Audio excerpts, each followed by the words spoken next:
राजस्थान के एक छोटे से गांव में नयासर नामक गांव था। उसमें एक गरीब किसान बबलू, उनके खेत में बिना बोए ही लौकी का पेड़ उग गया था। जब बड़ा हुआ तो उसमें 3 लौकियां लगीं। उसने सोचा कि उन्हें बाजार में बेचकर घर के लिए कुछ सामान ले आए।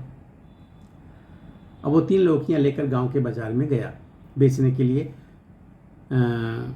एक किनारे तीनों लौकियों को लेकर बैठ गया। गांव के प्रधान जी आए और उन्होंने पूछा, लौकी कितने की है?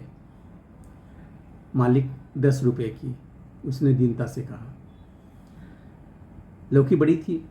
प्रधान ने एक लौकी उठाई और यह कहकर चलता बना कि बाद में ले लेना। इसी प्रकार गांव के बाजार में थाने की पूरी टीम भी ड्यूटी पे लगी हुई थी। उनमें से एक थाने का मुंशी आया और दूसरी लौकी लेकर के चलता बना। किसान बेचारा पछता रहा था। अब एक लौकी बची थी। वो प्रार्थना कर रहा था कि अगर ये बिक जाए तो कुछ बात बने, नहीं तो बच्चों के लिए बतासे और लैया ही लेता जाए। तभी उधर से थानेदार साहब गुजरे। नजर इकलौती लौकी पर पड़ी। देखकर कड़क कर पूछा, कितने की दी? किसान डर गया। अब यह लौकी भी गई। सहम कर बोला, साहब 2 तो चली गई है, इसको आप ले जाओ। क्या मतलब? थानेदार ने पूछा। साफ साफ बताओ।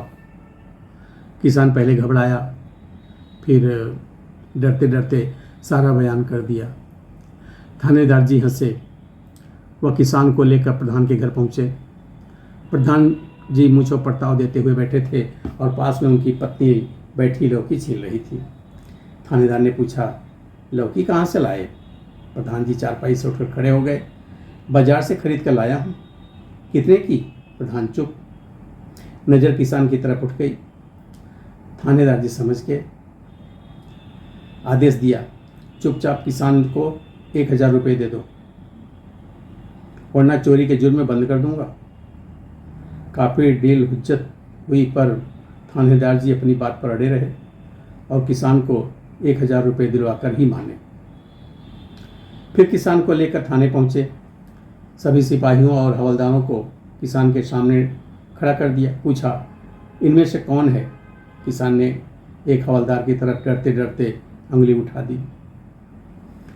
थानेदार गर्जा, शर्म नहीं आती वर्दी की इज्जत नीलाम करते हुए? सरकार तुम्हें तनख्वाह देती है, बेचारा किसान कहाँ से लेकर आएगा? चलो चुपचाप किसान को 1000 रुपये निकाल कर दो।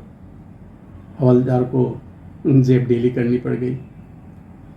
अब किसान बहुत डरा हुआ था। सोच रहा था थानेदार जी अब सारा रुपया उससे छीन लेंगे। वह जाने के लिए खड़ा हुआ। तभी थानेदार ने पूछा, कहाँ जाता है? अभी तीसरे लौकी की कीमत कहाँ मिली? उसने जेब से पर्स निकाला और 1000 रुपये उससे पकड़ाते हुए बोले, अब जा और आइंदा से तेरे साथ कोई भी नाइंसाफ़ी करे तो मेरे पास चले आना। किसान थानेदार जी को लाख दुआएं देता हुआ घर लौट आया, लेकिन सोचता रहा, यह किस जमाने का थानेदार है? अगर ऐसा सच में होने लगे तो क्या बात है।